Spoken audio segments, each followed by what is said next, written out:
Hello students, this is Neeru from AJVS international school Chica. Last video में मैंने आपको explain किया था बोहर्स मॉडल्स ऑफ एटम और उसकी कुछ लिमिटेशन भी एक्सप्लेन की थी। और बोहर मॉडल ऑफ एटम की लिमिटेशंस आने के बाद 2 नए कंसेप्ट्स आए। फर्स्ट था आपका de Broglie concept of dual nature of matter और सेकंड है हाइजेनबर्ग अनसर्टेनिटी प्रिंसिपल। इन्होंने नए क्वांटम और wave mechanical model of atom को डेवलप किया, जिसमें से फर्स्ट कंसेप्ट क्या था, D Broglie relation of dual nature of matter. इसके अकॉर्डिंग जब भी कोई मैटर मूव करता है तो वो वेव एसोसिएट करता है, वो मैटर चाहे माइक्रोस्कोपिक हो या मैक्रोस्कोपिक हो। इट मीन्स कोई इलेक्ट्रॉन, प्रोटॉन या कोई एटम, मॉलिक्यूल, कोई भी माइक्रोस्कोपिक पार्टिकल और कोई भी macroscopic particle, for example chalk, piece of stone, iron ball, whatever it is. कोई भी मैटर जब मूव करता है तो वो वेव एसोसिएट करता है, और जो मैटर के मोशन कारण वेव एसोसिएट होते हैं वेव्स को हम बोलते हैं मैटर वेव और डी ब्रोगली वेव। ना डी ब्रोगली रिलेशन, अगर हम कंसीडर करें एक फोटोन, अगर हम फोटोन का केस कंसीडर करते हैं तो आपको पता है फोटोन की एनर्जी कितनी होती है, E=H न्यू। ये हमने पढ़ा था प्लैंक्स क्वांटम थ्योरी में। According to Planck's quantum theory हमने ये दिया है, according to Planck's quantum theory.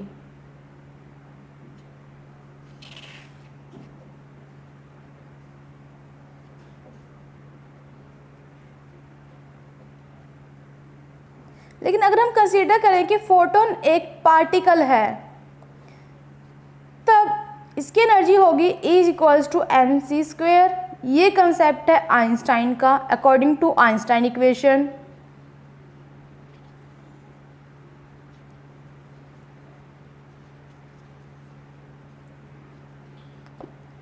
इस इक्वेशन को हमने कंसीडर किया इक्वेशन नंबर 1 और इस इक्वेशन को हमने कंसीडर किया equation number 2।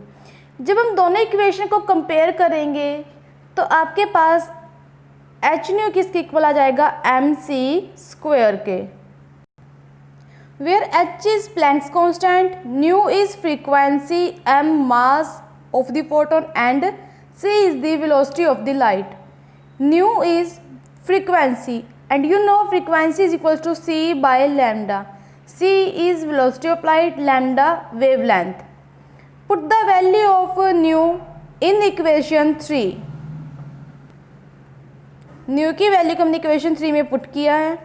h into nu की value c upon lambda is equals to mc²। 1 c 2 c cancel out, then what left here, h upon lambda is equals to mc, और lambda is equals to h upon mc। This is the de Broglie relation.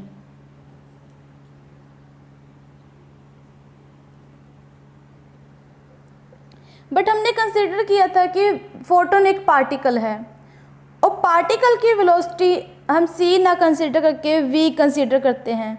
तब हम इस equation को कैसे represent करेंगे, lambda is equals to h by mv, जहाँ पे v velocity of the particle है।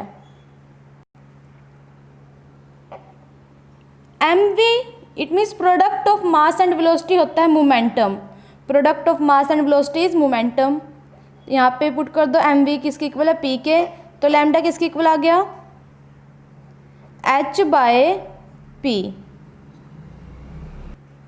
h कांस्टेंट है, कांस्टेंट को हटा के हमने प्रोपोर्शनैलिटी का साइन लगा दिया। Lambda is inversely proportional to 1 by p।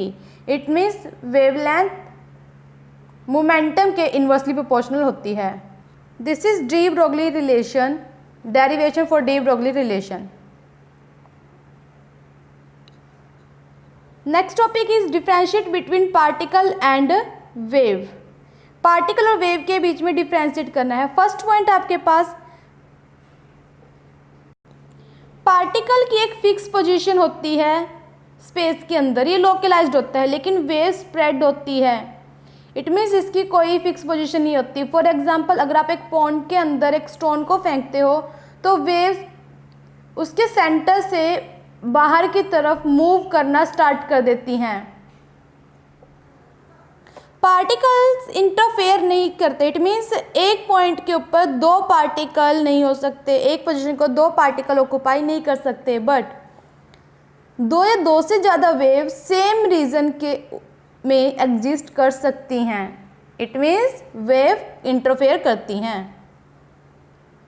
एक रीजन के अंदर जितने पार्टिकल होंगे वो एक्चुअल होंगे, हम उनको ना तो सम कर सकते ना ही हम उनको लॉस कर सकते, बट वेव्स इंटरफेयर करती हैं। इट मीन्स अगर एक वेव दूसरी वेव के ऊपर इंटरफेयर कर रही हैं तब रिजल्टेंट वेव या तो उनका एडिशन होगा या उनका सब्सट्रैक्शन होगा। इट मीन्स या तो कंस्ट्रक्टिव होगा या फिर डिस्ट्रक्टिव होगा।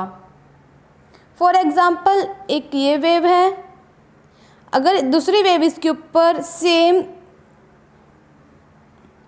फेज की इंटरफेयर कर रही है तो जो रिजल्टेंट एम्पलीट्यूड है और रिजल्टेंट वेवलेंथ है वो आपकी इंक्रीज हो जाएगी। लेकिन अगर एक वेव के ऊपर दूसरी वेव ऐसे इंटरफेयर कर रही है जिसका फेज अलग है तो टोटल रिजल्टेंट वेव का एम्पलीट्यूड कम होगा। Next topic is differentiate between electromagnetic wave and matter wave. Electromagnetic wave में इलेक्ट्रिक फील्ड परपेंडिकुलर होता है, मैग्नेटिक फील्ड के दोनों परपेंडिकुलर होते हैं डायरेक्शन ऑफ प्रोपेगेशन के। मैटर वेव इलेक्ट्रिक और मैग्नेटिक फील्ड से एसोसिएट नहीं होती, ये किसी मूविंग पार्टिकल से एसोसिएट होती हैं।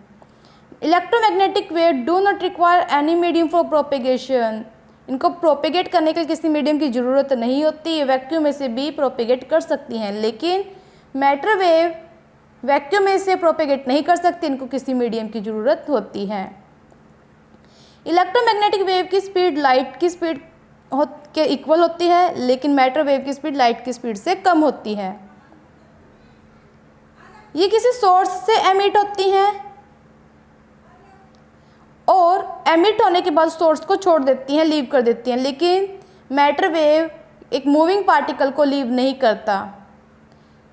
Wavelength of electromagnetic wave is given by lambda is equals to upon nu, but wavelength of matter wave is given by lambda is equals to h upon m into v।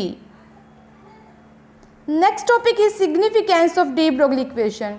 D Broglie equation का real life में कोई भी significance नहीं होता। तभी जब कोई भी पार्टिकल, चाहे वो एक कार है या बाईसाइकिल है या हम खुद हैं, जब हम मूव करते हैं तो हमें वेव्स नज़र नहीं आती, बिकॉज डी ब्रोगली इक्वेशन का रियल लाइफ में कोई सिग्निफिकेंस नहीं है।